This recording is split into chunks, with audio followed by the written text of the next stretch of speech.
ഇന്നത്തെ ഈ pudding video കണ്ടിട്ട് നിങ്ങൾക്ക് ഇഷ്ടമാവുകയാണെങ്കിൽ ലൈക്ക് ചെയ്യാൻ മറക്കരുത്. അപ്പോൾ നമുക്ക് നോക്കാം ഇതെങ്ങനെ ഉണ്ടാക്കുന്നതെന്ന്. ഇന്നൊരു ഈസി പുഡിംഗ് റെസിപ്പിയാണ് കാണിക്കാൻ പോകുന്നത്.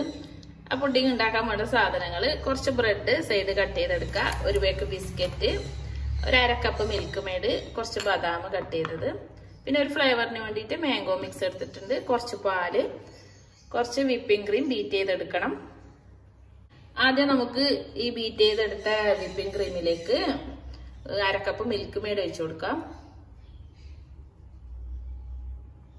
പിന്നെ ഒരു 2 തുള്ളി മാംഗോ മിക്സ് ഇട്ടിച്ചു കൊടുക്കാം. ഇത് നിർബന്ധമൊന്നുമില്ല, നിങ്ങളുടെ അടുത്തുണ്ടെങ്കിൽ മാത്രം ചേർത്ത് കൊടുത്താൽ മതി. ഇനി ഇത് നന്നായിട്ട് ഒന്നുകൂടെ ബീറ്റ് ചെയ്തെടുക്കാം. ഇതിപ്പോ നന്നായി ബീറ്റ് ചെയ്തെടുത്തിട്ടുണ്ട്.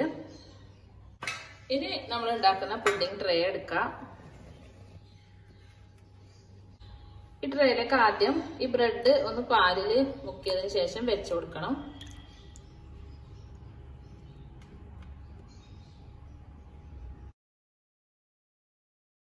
ഇതിന്റെ മേലെ കുറച്ച് ക്രീം ആക്കി കൊടുക്കുക. അധികമൊന്നും വേണ്ട, കുറച്ച് മതി.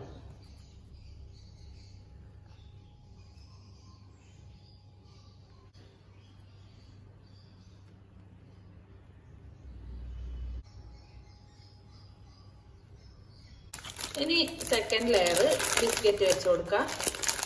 ബ്രെഡ് വെച്ച പോലെ തന്നെ പാലിൽ മുക്കിയിട്ട് വെച്ചു കൊടുക്കാം.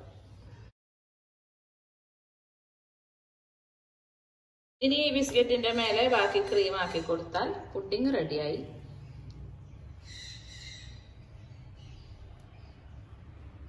പിന്നെ നിങ്ങൾ പുഡിംഗ് ട്രേയുടെ അളവനുസരിച്ച് ബിസ്ക്കറ്റും ബ്രെഡും വിപ്പിംഗ് ക്രീമും ഒക്കെ എടുക്കാം.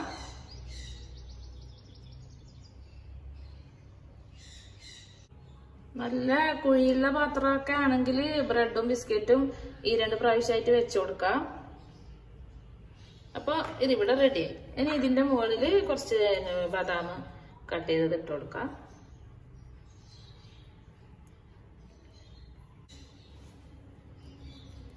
അപ്പൊ നമ്മുടെ പുഡിംഗ് ഇവിടെ റെഡിയായി. ഇത് ഇനിയും ഫ്രിഡ്ജിൽ വെച്ച് തണുപ്പിച്ചിട്ട് കഴിക്കാം. ഞാനിത് കട്ട് ചെയ്ത് കാണിക്കുന്നില്ല.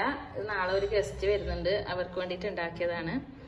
അപ്പോൾ വീഡിയോ ഇഷ്ടമായിരുന്നെങ്കിൽ ലൈക്ക് ചെയ്യുക, സബ്സ്ക്രൈബ് ചെയ്യുക, ഷെയർ ചെയ്യുക, നിങ്ങളുടെ ഫാമിലി ഗ്രൂപ്പിലൊക്കെ ഷെയർ ചെയ്യുക.